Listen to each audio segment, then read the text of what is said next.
Today I will break down 9 essential design terms every graphic designer must know. These are not just fancy words.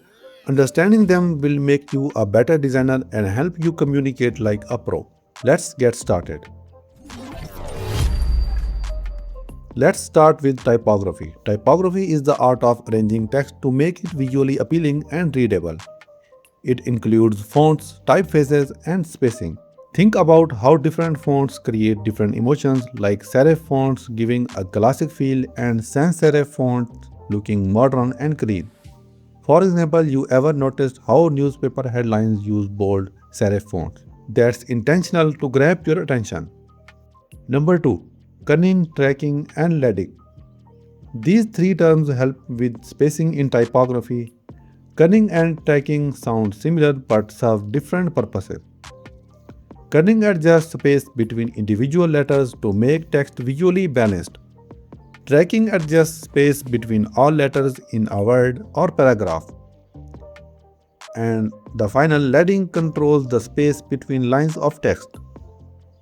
Pro tip: proper spacing can make text easier to read and more aesthetically pleasing. Number 3. RGB versus CMYK.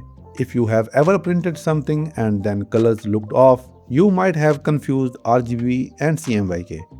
RGB means red, green, and blue is for digital screens, for example, phones, monitors, and websites. While CMYK means cyan, magenta, yellow, and black is for printing like flyers, posters, and business cards. Pro tip: if you are designing something for print, make sure your file is in CMYK mode to avoid color surprises. Number 4. Vector versus raster graphics. Have you ever zoomed in on an image and it got blurry? That's where vector and raster graphics come in. Vector graphics use mathematical paths so they never lose quality when scaled. Perfect for logos and icons. Raster images are made of pixels, meaning they lose quality when enlarged. Think of photos and other detailed images. When you zoom in or resize them, they become blurry or pixelated. For example, SVGs are vectors, while JPGs and PNGs are raster. Number 5. DPI versus PPI. These two are often mixed up, especially in printing. PPI means pixels per inch is used for digital images and refers to pixel density, determining how sharp or clear an image appears on a screen. While DPI means dots per inch is for printing materials and affect print sharpness, ensuring that images look crisp and detailed when reproduced on paper. Rule of thumb is use 300 dpi for high quality prints and 72 pixel per inch for web graphics. Number 6. White space means negative space. Less is more in design. White space, also called negative space, is the empty space around elements that makes a design easier to read and more visually appealing. It helps to reduce clutter and make the content more digestible. For example, you ever noticed how Apple's design feel clean and simple? That's because they use white space effectively. Another example is Google's homepage. Clean, simple, and easy to focus on. Number 7. Alignment versus justification. Text placement matters. Here is the difference. Alignment refers to how text is positioned left, right, center, or justified. Justification specifically means text is spread evenly so the left and right edges align perfectly.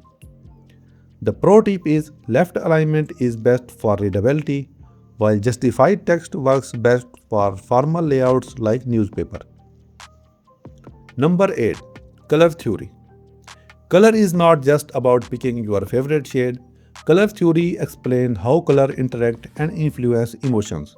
For example, complementary colors are the opposite colors on the color wheel which create contrast. Analogous colors next to each other feel harmonious. Warm and cool colors set different moods. And the number 9 is UX versus UI design.